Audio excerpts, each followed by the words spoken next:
is Karen," Roper said, his voice dripping with smug satisfaction.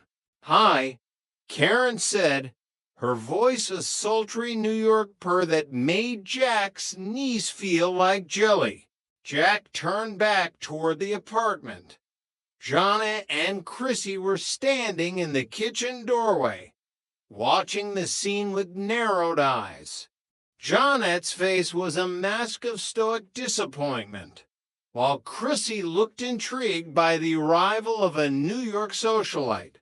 Roper leaned in close to Jack, his breath smelling of peppermint and old coffee. He pulled out a crumpled wad of bills from his pocket. $50, he whispered, pressing the money into Jack's hand. "And I'll lend you the car. The big Chevy.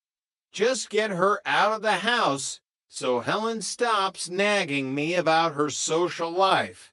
What do you say?" $50 in 1977 was a small fortune. It was 2 months of Jack's share of the rent. It was groceries for a month.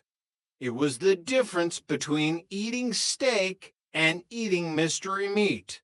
"Karen," Jack said, his voice suddenly dropping 3 octaves into a suave baritone as he tucked the money away. "How would you like me to show you the sights and sounds of this humble beach town?" Chapter 3: The Sleepwalker and the Stray.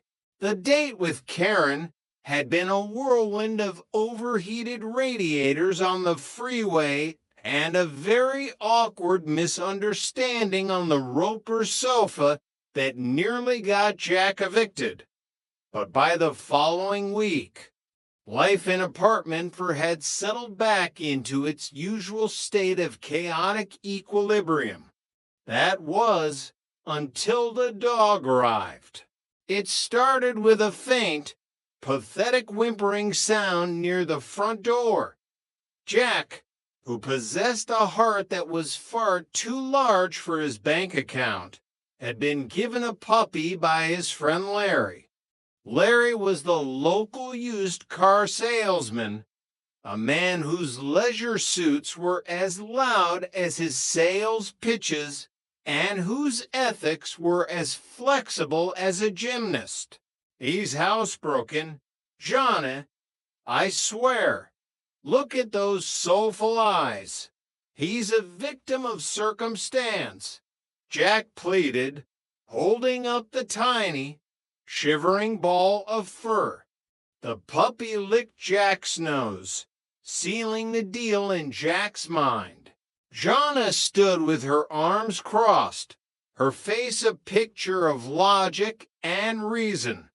"Jack, you know the rules. We sign the lease. Paragraph 4, subsection B, no children, no dogs, no fun.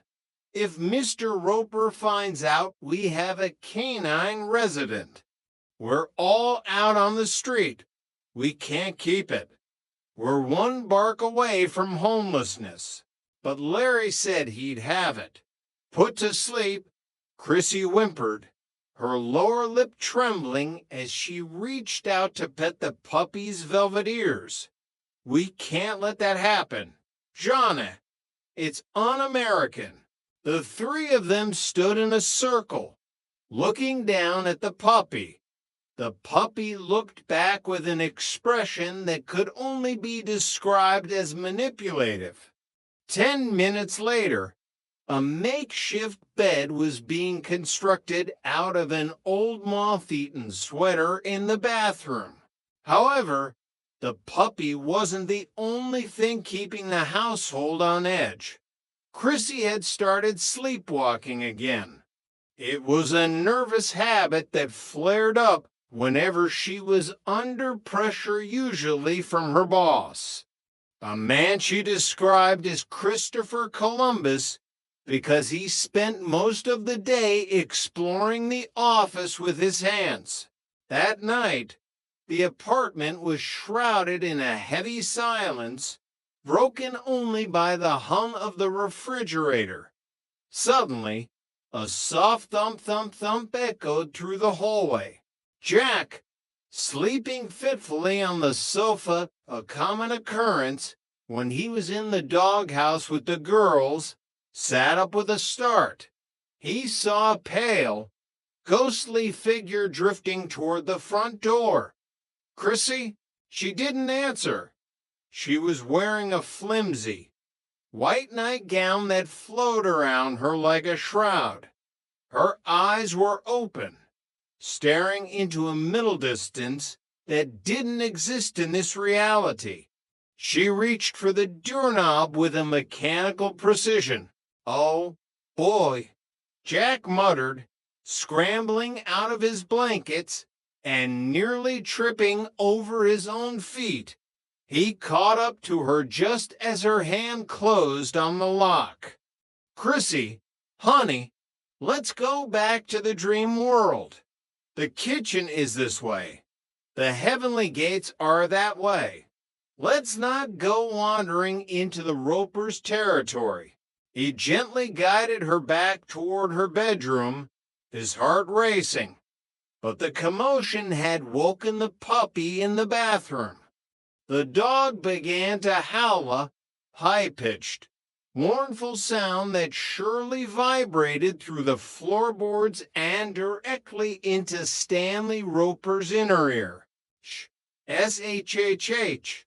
Jack hissed, darting to the bathroom. If Roper catches you, he'll sell you to the burger joint on the corner as a specialty item.